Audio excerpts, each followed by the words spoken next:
রাধে কৃষ্ণ বন্ধুরা, কেমন আছেন আপনারা? আশা করি সবাই ভালো আছেন। আজকে আবার একটা নতুন ভিডিও নিয়ে হাজির হয়ে গেছি। ভিডিওটি শেষ অবধি দেখার অনুরোধ রইল।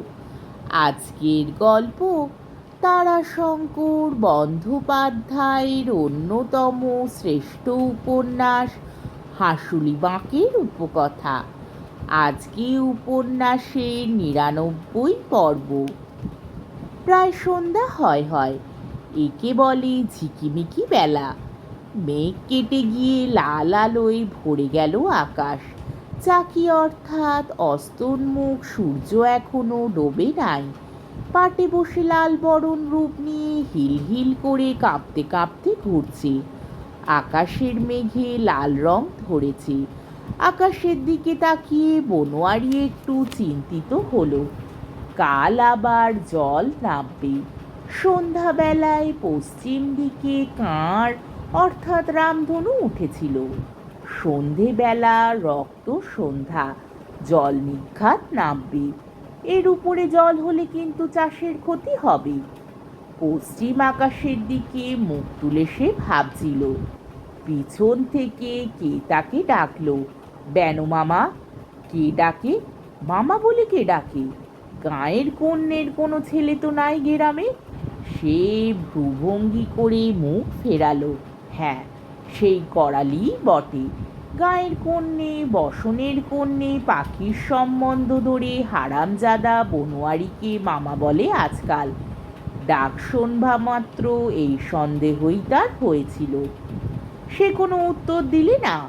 গম্ভীর মুখে তার দিকে তাকিয়ে প্রতীক্ষা করে রইল। করালি হেঁকে বললে, পাড়ায় গিয়েছিলাম আমি, বলে এলাম সকলকে আজকালের মধ্যে খুব জোরে বৃষ্টির হবে, প্রবল বৃষ্টি। চন্দনপুরে তার খবর এসেছে। বনোয়ারির হাসি পেল। তারই খবর এসেছে বৃষ্টি নামবে? চন্দনপুর থেকে করালিচরণ বৃষ্টি বলছেন আজকাল। বলো, সাবধান বলো, তারই খবর এসেছে। বনোয়ারি তারের খবরের প্রয়োজন নাই। বাবা কাহার কুলের প্রহ্লাদ। বনোয়ারির কাছে বাবা ঠাকুর আকাশময় খবর ছড়িয়ে দিয়েছেন। ঝড় বাদল এর খবর কাহারেরা পৃথিপুরুষ থেকে পেয়ে আসছে আকাশের কাছ থেকে, পিঁপড়ের থেকে, কাকপক্ষীর থেকে, রামধনুর কাছ থেকে, বাতাসের গতির থেকে। তুমি কাহার কুলে জাত হারিয়ে মেলেচ্ছ হয়েছ? তুমি চন্দনপুরে টেলিগ্রাফের খুঁটিতে কান লাগিয়ে শোনো গিয়ে খবর এসব? করালি প্রশ্ন করলে। শুনছ? বনোয়ারি তাচ্ছিল্য ভরে বলল, সে আমি জানি হে, সে আমি জানি। করালি ঠোঁটটা ওল্টালে, ভুরু কোচকালে, তারপর ফিরল। কিন্তু আবার ফিরে বললে, মাতলার ছেলেটা সাপে কেটে মরল। যদি কেউ কোলে করে হাসপাতালে নিয়ে যেতে। বনোয়ারি কি বলবে এই বেহায়াকে? মাতলার ছেলেটা মরল? আরে মরল তো তোর পাপে, তোরই শয়তানির কারণে। করালি বললে, এবার যদি এমন হয় তো সঙ্গে সঙ্গে নিয়ে যেও মিলিটারি হাসপাতালে, সাপের বিষের ইঞ্জেকশন আছে। এবারে বিরক্তি ভরে বনোয়ারি বলল, ওরে তুই যা, যেখানে যেছিস যা, বুঝেছিস? যা, আপন পথে সোজা চলে যা। যাব। কেরোসিনের কি হলো সেই কথাটা শুনে যাই। কি বললে তোমার বড় কর্তা? চোরার এক শেষ উটি। হুঙ্কার দিয়ে উঠল বনোয়ারি। করালি? করালি গ্রাহ্য করলে না। হন হন করে চলে গেল। যাবার সময় বললে, পাও নাই তো তা আমি জানি। জল নামলো।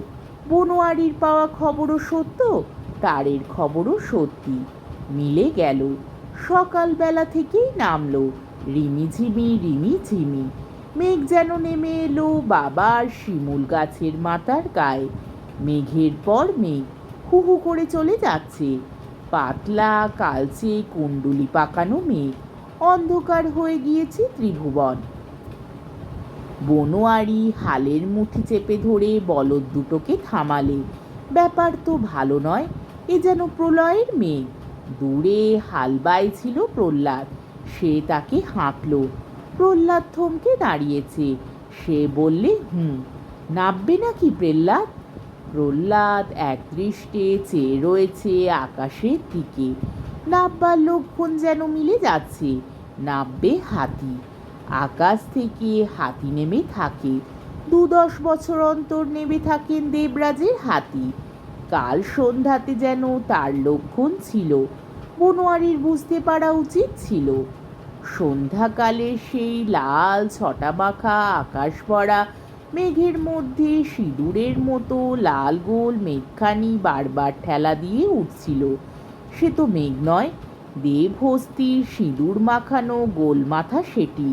দেবরাজও তবে এবার খেপলেন। খেপবেনই তো, বাবা ঠাকুরের কোপ হয়েছে। 49 সালে পবন মেতেছেন। দেবরাজের কি না খেপে না মেতে উপায় আছে? হাতি নাববে। নাববে কি, নামলো। ওই ওই দেখা যাচ্ছে পশ্চিম দক্ষিণ কোণে সাহেবডাঙ্গার মাঠের ওপারে বরমপালির খোয়াইয়ের পাড়ে আকাশ থেকে নেমেছে দেবহস্তির প্রবল সুর। মেঘ থেকে 10টা তালবৃক্ষের মতো মোটা গোল একটা থাম শোঁ করে নামছে মাটির দিকে। থাম নয়, হাতি। হাতির সুর। মাঠের মধ্যে রব উঠল, পালা পালা পালা। গরু খুলে দে, হাল থেকে গরু খুলে দে, গোবধ হবে। খোলা পেয়ে ভয়ার্ত গরুগুলো ঊর্ধ্বশ্বাসে লেজ তুলে ছুটল। ডাকছে হাম্বা হাম্বা। গাই ডাকছে বাছুরকে, বাছুর ডাকছে গাইকে। ছাগলগুলো চেঁচাচ্ছে, ভেড়াগুলো নীরবে ছুটছে।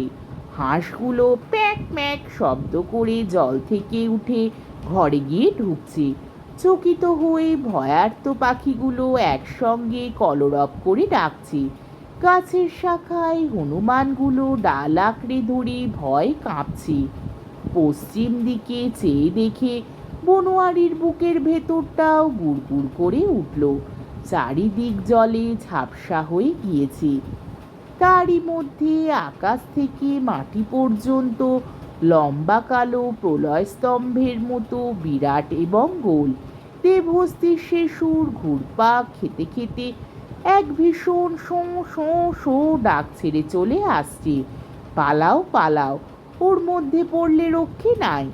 আছড়ে পড়বে মাটিতে। দম বন্ধ করে মেরে মাটিতে কাদার মতো ছেঁদে তার মধ্যে আতপোতা করে দিয়ে যাবে।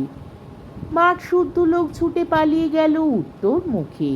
বনোয়ারিও ছুটে গিয়ে দাঁড়ালো জাঙলের আমবনের আশ্রয়।